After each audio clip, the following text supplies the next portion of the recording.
श्री राम। दिव्य ज्योति जागृति संस्थान के माध्यम से दिनांक 3 मई से 9 मई तक सायं 6 बजे से 9 बजे तक, इसका पता है बस स्टैंड के पीछे घोशी बाजार मऊ। इस स्थान पर सप्त दिवसीय श्रीमद् भागवत कथा का भव्य आयोजन दिव्य ज्योति जागृति संस्थान के माध्यम से हो रहा है। विगत कई वर्षों से घोशी बाजार में विभिन्न प्रकार के आध्यात्मिक कार्यक्रम संस्थान के होते रहे हैं, जैसे श्री हरि कथाएँ, गुरु पूजा या फिर भजन संध्याएँ। इस प्रकार के कार्यक्रम अनवरत रूप से होते रहे हैं। इसी श्रृंखला में इस वर्ष ये विचार किया गया कि यहाँ पर भव्य और दिव्य श्रीमद् भागवत कथा हो।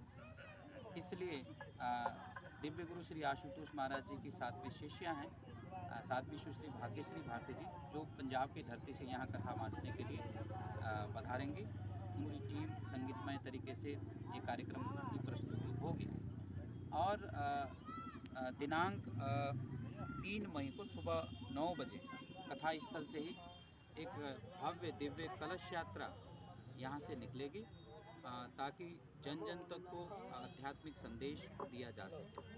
और इस कथा को करने के पीछे एक ही उद्देश्य है कि जन जन में भक्ति भाव प्रकट हो सके, भक्ति भाव भरा जा सके।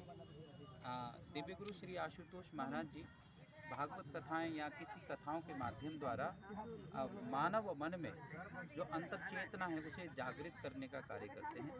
और ये कथा केवल कथा ही नहीं होगी, बल्कि यहाँ पर शास्त्र अनुसार, ग्रंथ अनुसार वह दिव्य ज्ञान भी प्राप्त होगा, वो ब्रह्म ज्ञान भी प्राप्त होगा।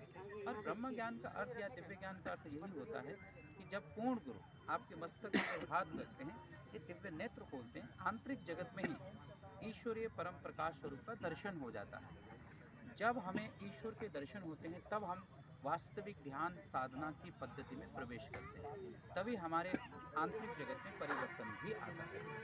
ये कार्यक्रम है परिवर्तन करने का, मानव मन को परिवर्तित करने का, ताकि उनके भीतर भक्ति भावनाओं का जन्म हो और जीवन का कल्याण करे। इसी उद्देश्य से ये भागवत कथा हो रही है।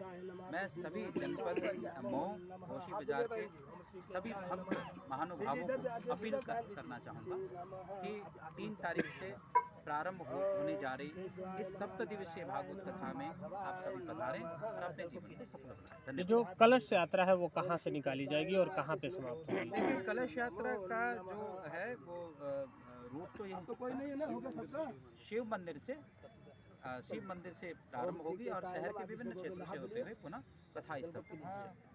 ओम केशवाय नमः, नारायण नमः, माधवाय नमः।